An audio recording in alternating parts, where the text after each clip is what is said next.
হিলি শ্মশানে ঐতিহ্যবাহী ভূতনাথ পুজো উপলক্ষে বাউল উৎসব। বৃহস্পতিবার দুপুরে হিলি শ্মশানে বাৎসরিক ভূতনাথ পুজো অনুষ্ঠিত হয়।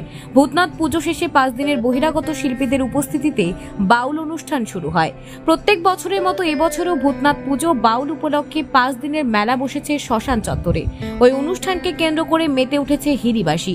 1971 সাল থেকে হিলি শ্মশান চত্বরে অনুষ্ঠিত হয়ে আসছে ভূতনাথ পুজো।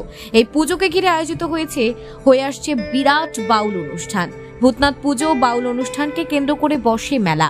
দক্ষিণ দিনাজপুর জেলার সবথেকে বাউল গানের আসর বসে হিলির ওই অনুষ্ঠানে। জেলা, রাজ্য, ভিন রাজ্যের খ্যাতিনামা বাউল শিল্পীরা ওই অনুষ্ঠানে উপস্থিত হন। বাউল অনুষ্ঠানে কয়েক হাজার মানুষের সমাগম হয়। 5 দিনের বাউল অনুষ্ঠান সমাগত মানুষের মধ্যাহ্ন ও নৈশভোজের আয়োজন করে হিলি শ্মশান ভূতনাথ পুজো কমিটি। বাউল অনুষ্ঠানের শেষ দিনে 20,000 মানুষের ভোজনের আয়োজন করে উদ্যোক্তারা। পাশাপাশি ওই বাউল অনুষ্ঠান মঞ্চ থেকে বিভিন্ন সামাজিক কর্মকাণ্ড করেন উদ্যোক্তারা।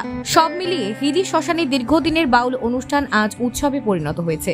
এ প্রসঙ্গে হিলি শ্মশান ভূতনাথ পুজো কমিটির কর্মকর্তা বাপ্পা ঘোষ বলেন, 1971 সালের পর থেকে আমরা শুনে এসেছি বাউল অনুষ্ঠানটা হতেই চলেছে, কিন্তু এখন আজ দিনের পর দিন আজ এটা বাড়তে চলেছে। এবং এই বাউল অনুষ্ঠান আমাদের গোটা হিলি বা দক্ষিণ দিনাজপুরের মধ্যে হয়তো সবথেকে বড় বাউল অনুষ্ঠান।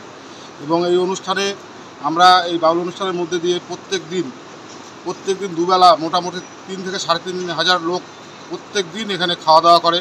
এবং এই বাউল অনুষ্ঠানের পরিপ্রেক্ষিতে আমাদের এখানে একটা মেলাও হয়, যে মেলাটা আমাদের একটা আকর্ষণ বৃদ্ধি করেছে।